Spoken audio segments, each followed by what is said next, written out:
How do you build your own strategy? Beginner series 108, after that there's only 109, and then you've finished beginner series 100. We'll continue until beginner series 700 or 800. So, it is important that you know how to build your own strategy. Yes, you will learn our strategy, yes, you will learn our setups, and yes, you should try to trade that strategy, but the most efficient and long-term successful way will be that you combine this either with your own stuff or you create your own strategy, because that way you will have trust, you will have adapted the strategy to your personality, to the time you can spend in the markets, to the way you view the markets, to the assets you want to trade. So, how do you build your own strategy?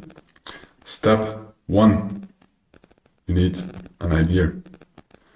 Either you analyze just price, either you analyze just volume, either you combine it, you just analyze fundamentals, or you work in a logistics company and you think about, oh, we have some data that is maybe publicly available of logistic companies in your company, but also other companies because they are published in statements. And then you start to analyze those numbers and combine those logistic numbers of all the companies in Germany and analyze them, and then try to build a strategy out of this with logistic companies that are maybe traded in the country next to your country, because maybe there's a time delay between the logistics of your country you're living in or you're working in and the company next to your country, because most likely there's an interconnection of the economies. Just an idea. Or you start to analyze the weather of a specific region, because when the weather is good, maybe a commodity or oranges are less likely to grow, or something is produced less, or more oil is needed. So there can be a lot of strategies, either just technical or fundamental, but you need an idea and then you need to test it in the next step.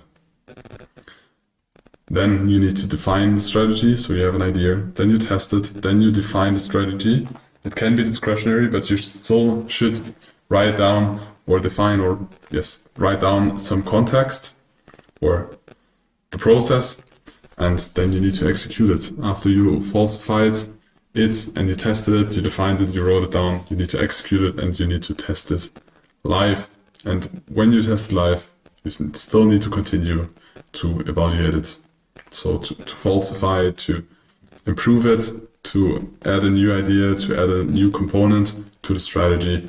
So most of the time strategies are no static thing. You adapt strategies to market conditions, to volatility, to new assets. And it's not you create a strategy one time. Yes, it's gonna most likely work for a long time, but at some point most likely it will not work, because the more people you know about an edge, it's less likely that it will work out. We know that our strategies that we trade, most likely they will work for maybe a couple of years, but at some point maybe they will not work anymore because there are new algorithms, or yes, the price behavior changes because asset classes are now open 24/7 in 5 years in the future or 10 years in the future. We don't know that, and you don't know that as well. So this is the general process or circle, or step 1 is always the idea. Secondly, then, at some point, you need to define the risk management. So you should know your risk profile, and that should be based on your personal risk aversion. So how much are you willing or comfortable to risk? It's different.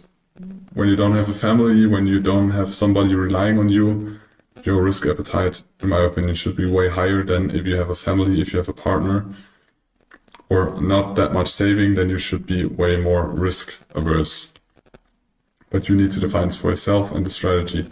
Then the metrics of your strategy, like what are the fundamentals, price, what's the volume, what's the data you analyze, what are the market conditions, what's the asset, what's the liquidity, when's the asset going to change, are we in a highly liquid phase, are we in a less liquid phase, do we have more volatility, less volatility, high interest rates, low interest rates, what market conditions does your asset work on, do you prefer more volatile market conditions, or do you prefer less volatile market conditions, like second half of December or very often in the summer where you have less volatility?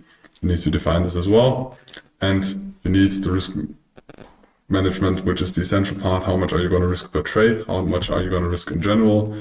But we will dive deeper into that in the next modules. I think it is going to be series 600, where we have a known series just about risk management. Step 3 then is monitoring and journaling, because you need to re-evaluate your strategy and adapt it to market conditions, or improve it, or simplify it. So you need to track the trades. You can use a software, you can also do it manually. For example, my FX book, FX Blue, just pen and paper, the things we went through in the journaling part already. And you also need to keep an active personal journal of your trades, so you also see the process. Did you stick to your strategy, and was there a loss because the strategy created a loss, or was there a loss because you behaved differently because you did not stick to the process? And in step 4, you need to build a daily routine so you can implement and execute your strategy. It's more easy if it's an algorithmic strategy, but most of the time it is not. So you need to make sure that you show up. And in this example, we created a example of routine, and that routine I was sticking to for 1.5 years. When I decided for myself I want to spend a lot of time in the markets, or with the markets, to understand the markets, to get a feeling for the markets. Nowadays it's not that intense anymore, because I also focus on other projects. But I think if you start and you have the possibility to do that, try to spend as much time in the markets. But the most important thing is that you have a routine, that you show up daily and do the same tasks or the same things daily. So for example, 6:30 to 7:30, you just wake up, breakfast, coffee, go for a walk, do some sports, whatever, time for yourself. 7:30 to 8:30, you prepare for the markets, you check what happened overnight. Are there any news? Because somebody is always awake on planet Earth, and that has an influence on the markets. So when we sleep, you still need to know what happened on the other side of the Earth. 8 to 8:30, maybe there is a first trade. If there are news, if there are no news, most likely there's no trade, because there's still less volume if you trade European products. Again, it depends on what assets you trade.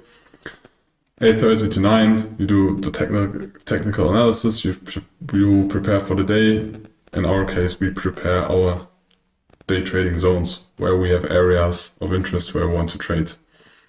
9 to 12, you do you trade. You wait for setups, you analyze the markets. Sometimes you just sit there for 3 hours and there is no setups.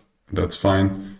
And the more time you spend, or the more you implemented the routine, the more you can do other tasks when you see there is no setup, because then you have your alarms and then you know when you need to check for the markets. But in the beginning, it can be very beneficial just to stare at the markets and analyze the markets.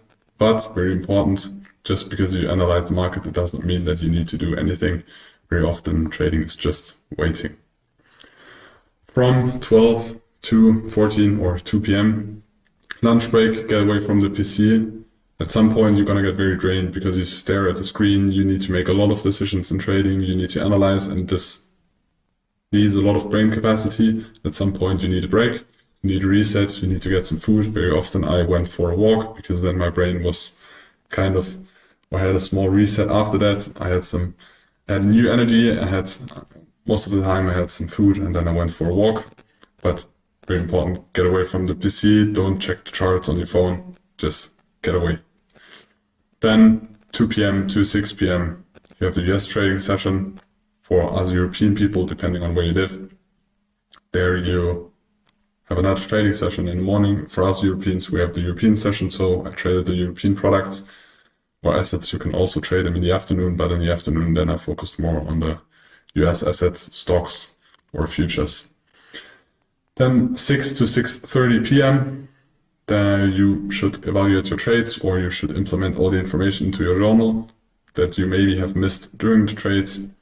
And then after that, of course, you need some lunch, you need some time for you, maybe spend time with friends, but also can be very interesting at the beginning when you learn to check the market close. So to see what happens at the end of the day, what happens when a lot of action in the closing auction starting. Maybe you can trade it, or you just watch what's happening there to get a feeling for the asset, to get a feeling for the markets.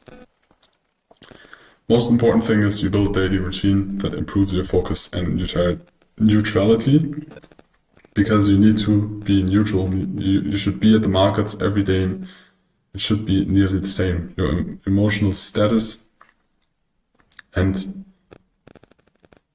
the focus or the way your mood is, the way your energy level is, because if your energy level and your mood and your emotion changes every day, your decision's going to be different. And trading should be repetitive or kind of repetitive to quantify it or to have a good trading strategy and to have the possibility to decide to make high quality financial decisions multiple times a day. And for this, you need focus, you need clarity, you need to be emotional, stable or neutral. And if you're not, this will influence your trading and it's not good. So build a routine, stick to it. It does not need to be as extensive as this because you're going to have work, you need to study, you go to school, whatever you're doing with your family. It's just an example. Reduce it to the way you do. If you start new, this can be a very efficient one. And feel free to use cognitive enhancers. For example, in the morning, I had a lot of caffeine before I traded because then I realized that I was more focused, but I stopped consuming caffeine most of the time. Until lunch, I consumed caffeine and then I stopped because otherwise I had bad night's sleep and then I would not wake up in the morning after. And then I was late at the markets. I wasn't able to prepare as good. All this has influence in your trading decisions. And you should always include physical activity, either in the evening or go for a walk on the lunch. You need physical activity, otherwise you're not going to be healthy. And when you're less healthy, you're going to make worse decisions most of the times. Now we continue with the last part of Beginner Series 109, how to build your individual trading success.